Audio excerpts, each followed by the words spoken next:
Yeah, welcome here at Seismic Radio at BPN Radio. Today I want to talk about the real Santa. Sorry, my voice is going there a little bit. One of the things, I'm not a friend of Christmas, I have to say from the onset, and maybe I'm not the best person to talk about Christmas. I mean, partly it's historical. I'm a little bit of a history buff, and I look where Christmas is coming from. And when you go right back to the origins, it's not really a Christian festival. And one thing which kind of struck me is that here in Britain, it's been determined that Christianity is now a minority religion, so not really the smallest in the country, but it is less than 50%. Yeah, so it's 47% or something. That came out from a census, and some people straight away, within the secular world, start complaining, and they want to de-Christianize Christmas, and you hear all these things happening. Now the big question is, what is Christmas all about? What is Santa all about? And today we've got a very special date as well. It's the 6th of December. And in the Anglican world, or in the Anglo-speaking world, or the English-speaking world, it's not that known. But when you go further into Western Europe, it's actually known that the 6th of December is St. Nicholas Day, and Nicholas is Santa Claus, just another term for Santa Claus. So the big question is, what about the real Santa Claus, and what about the real Santa? And we're coming to Christmas. Today is actually, it's not his birthday, but it's a day when he died. He died on the 6th of December in 343. We're gonna look at this a little bit, about the whole story and what's behind it all. Okay, so stay tuned here. And it will be short and sweet, but I hope it'll be informative as well. Okay, here at the star picture, you can see them both. You can see the modern Santa Claus, or the depiction of Nicholas. And here you can see a depiction, again, which is probably far from reality, from Nicholaus, or Saint Nicholas, from the 4th century. Okay, let's move on here, and my PowerPoint presentation doesn't work. Let's try again. Here we go. Christmas and Santa. First question is, what has Santa got to do with the birth of Christ? And something which kind of always bamboozled me a little bit. Where's the link between Santa, the guy you can see here on the picture in his red gown and the big belt and the hat, and Christ, and the birth of Christ, and the thing is, there are actually centuries in between, and depending how you look at it, they're near enough 1,900 years in between, or a couple of hundred years, depending which Santa you go for. Now the modern depiction of Santa kind of comes back to the original Nicholaus, but it is an invention and a production or creation by Coca-Cola, of all companies. And and the image they looked for that, I read the story some time ago. It was actually some Swedish guy, and it was sometime in the 40s, I think they did this, and this image is kind of sticking with us today, of what Santa looks like. Now, what has it got to do with the real Santa, and what has it got to do with Christmas? And anyway, we're gonna look at this a little bit, and hopefully it makes a bit more sense where all this comes from. Okay, big question: what has Santa got to do with the birth of Christ? And the obvious answer, or the initial answer, would be nothing at all. But there are some links, and the links they go back to the 3rd century, where we've got Saint Nicholas and his celebration, or the celebration of his life, was on the 6th of December, so it's pretty close to Christmas. The next question, is Christmas actually Christian? And I mean, some secular people now want to de-Christianize Christmas here in England, because Christianity has officially been recognized as being now a minority religion, and they want to throw off the yoke of Christianity, if there is any yoke left, or any pressure on society in any way whatsoever. But whatever they perceived to be there. They just want to rebel against it and get rid of it. We're going to look at a big question as well. Where do all those traditions around Christmas come from? And you'll be surprised. And again, a lot of it's not biblical. And you think, mistletoe, Christmas tree, all these things. Where does it come from? Yeah. And then obviously about the Santa tradition as well. We're going to look at this and we're going to dive into it a little bit more. And as I said, hopefully it'll make sense. And next time you see Santa, you might remember the little story, the little talk from today. Okay, let's look at some Christmas traditions. Mistletoe, it's to do with evergreens, and it's like the thing, you've got a mistletoe and you can kiss anybody you want, and there's a little bit of, how shall I say, licentiousness, which might come into it. We have to bear in mind that the festival of Christmas is actually older than Christianity. It was celebrated in the Roman days, and it was round about the solstice, and it was a festival of Saturnalia, and some of the traditions were actually quite mean and very horrible. We're going to look at this in a minute. One of the things they did is because it was winter, it was a grim time, everything, in nature died. If you lived in the Mediterranean, the green grass would turn brown and trees would lose their leaves, and it was getting pretty cold and weather was pretty horrendous. If you move further north, the days became significantly shorter. And you had like Festival of Lights and stuff like that, where you tried to get a little bit of daylight into the grim night, which almost, if you go to Scandinavia, which almost lasted a whole day. It was just like a short break, depending of where you were. And so we've got the mistletoe and the Christmas tree, and they are old pagan traditions. Christmas carols, interesting as well. You would think, yeah, that certainly is a Christian thing. Actually, it isn't. Yeah? The Romans, in Roman days, people used to go around for the festival of Saturnalia and started caroling, singing songs as they were moving through the neighborhood. And it was just probably a time to cheer up a pretty grim and harsh time where it was... nature was dead and it was cold and the days were short. So that happened in Roman times as well. Gingerbread man, Christmas cookies, in the shape of a man. That actually comes back from Roman times. And Saturnalia, they would sacrifice a slave for Saturn. They would have human sacrifice on the 24th, and they would treat, whoever was supposed to be sacrificed, they would treat him really well, give him everything they wanted, everything, any food and so on. But that man knew that come that day, come the 24th, 25th, he would be sacrificed and he would be killed and murdered. And anyway, but for them it was a celebration because they were making a sacrifice to their god and to Saturnalia, to Saturn, basically Satan, and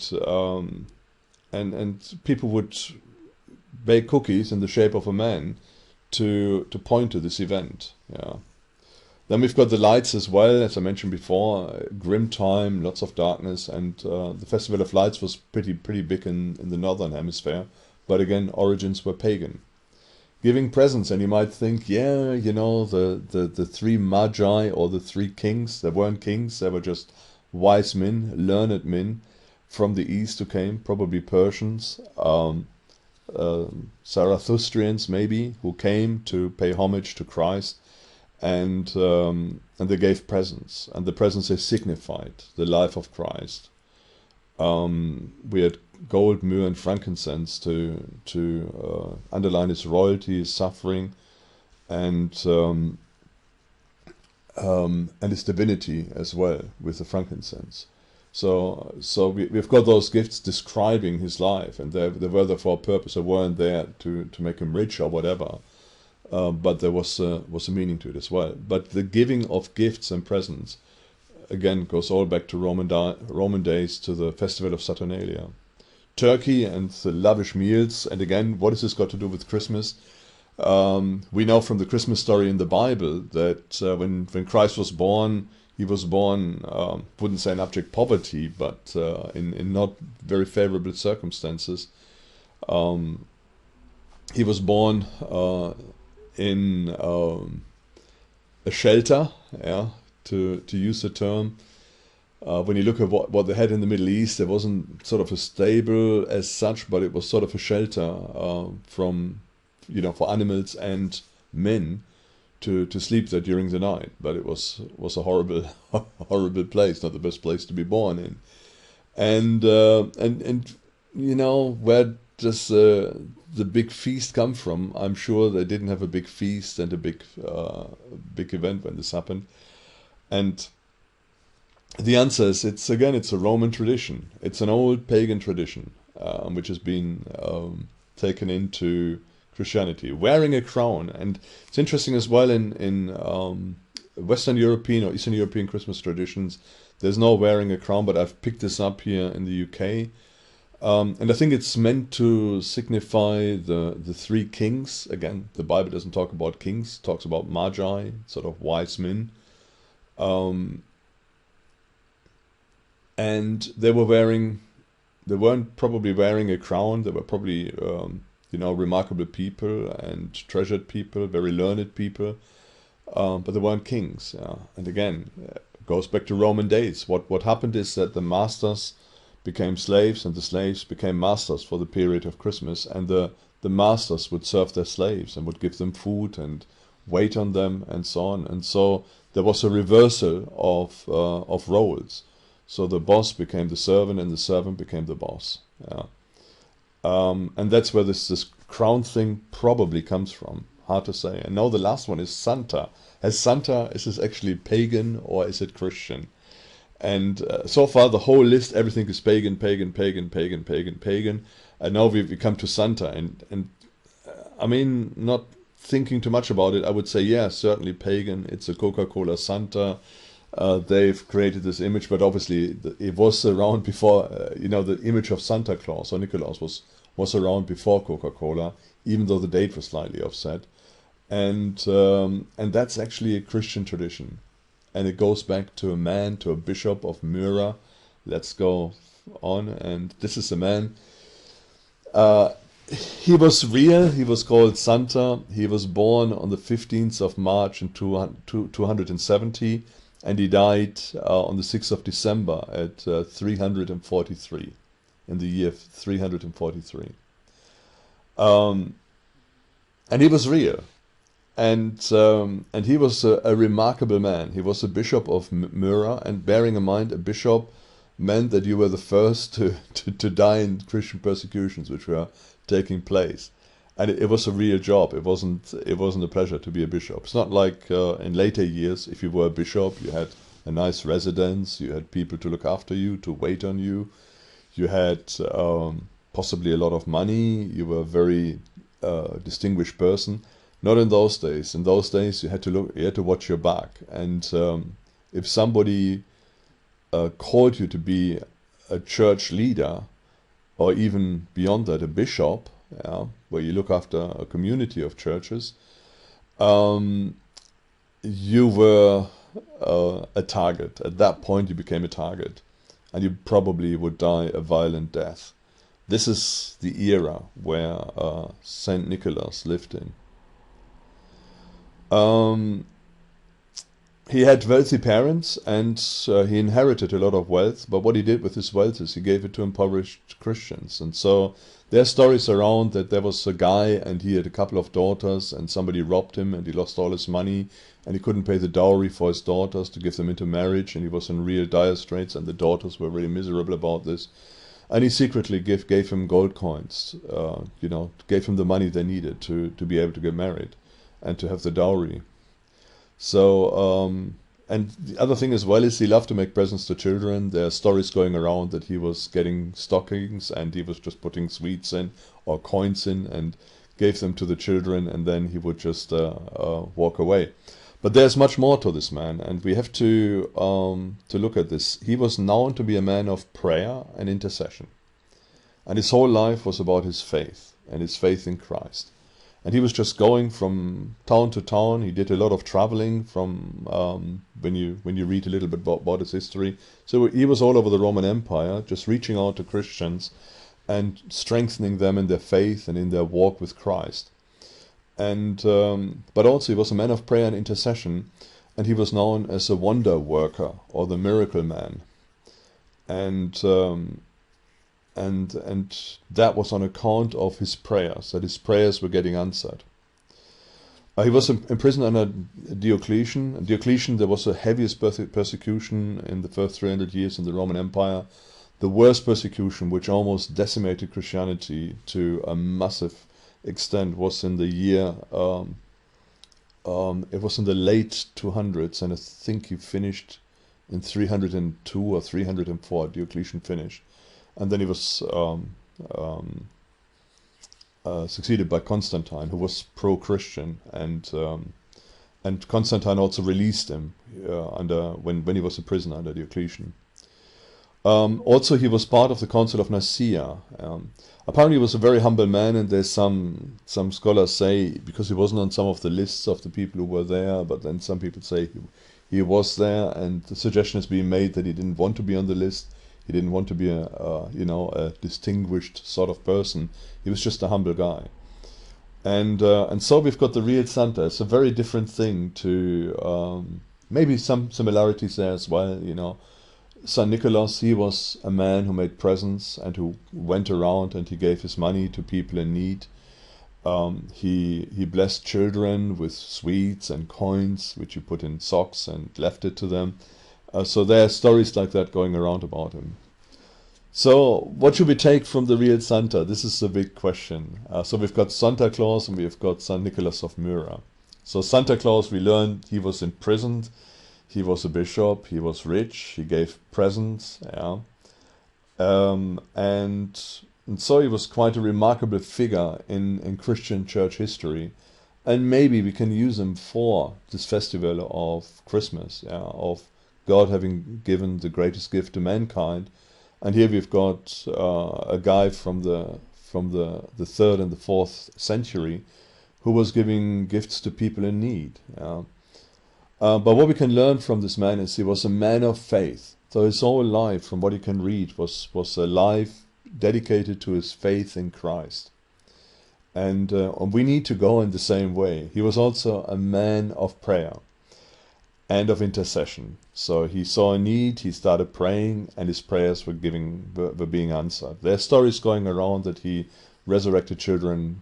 There were some children who were killed when there was a famine, and there are stories going around that he, prayed over them, and the kids came back to life as they were murdered for food. Some butcher wanted to chop them up and serve them as food. So, how much reality is behind those stories, one day we will know, if we are on the other side of eternity and meet the guy and we can actually find out what really happened. But the problem is there's a lot of it is written in mystery. We know, though, that he was a man of prayer, and we know that miracles did happen, that people were healed, and that situations got resolved, and that this was a man who loved his Lord and walked with his God.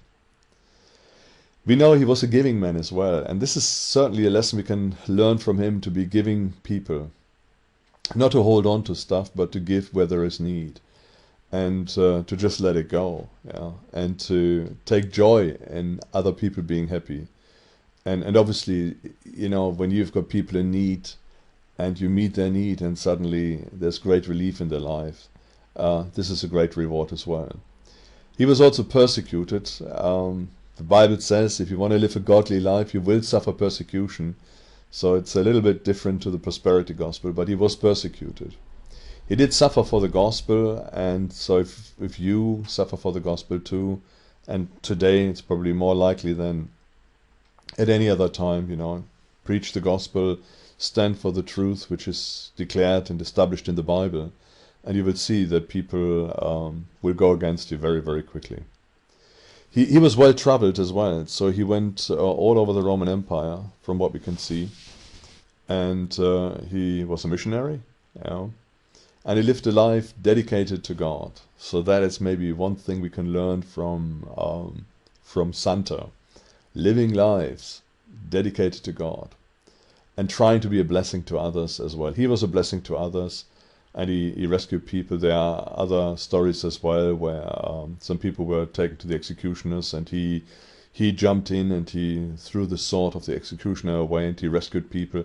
Really bizarre stuff, of his time. But he was a remarkable man. He was concerned about the welfare of other people, and he spent his life in service to God, to Christ, to the church, and to mankind. So that is a real Santa, and there's probably a lot more to take from than the Coca-Cola Santa we are presented on an annual basis.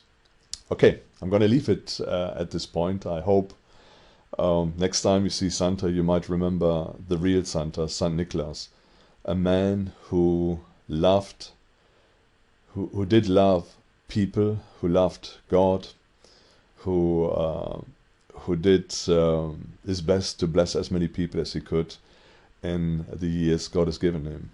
He died, not an old man, but he died, I think he was 72 when he died, and he certainly had a life worthwhile. And today, in some bizarre form and fashion, we still remember him when we look at the creation of modern Santa, and it actually all goes back to him. So, summa summarum, what can we say at the end? We can say that, yes, Santa is probably the only Christian thing which we have, with all the Christmas traditions. And it all goes back to a Christian of the 4th and 3rd century, who lived just in both centuries. And obviously we've got the Christmas story from the Bible about the birth of Christ, which gets getting told during the Christmas period. But when I look at the media, when I look out over the last couple of years, I think the actual reason for the festival, that God has given the greatest gift to mankind, that has been lost. You don't hear about this anymore. I think if you ask the average person on the street what is Christmas all about, they will come up with Santa Claus, but they don't even relate to the guy where it actually goes back to Saint Nicholaus of Myra. By the way, Myra, last point, it's in Turkey. It is the coast. It's not far away from the 7 churches which you find in the book of Revelation. So there was a hub of Christian activity, and that's where he was a bishop for many years.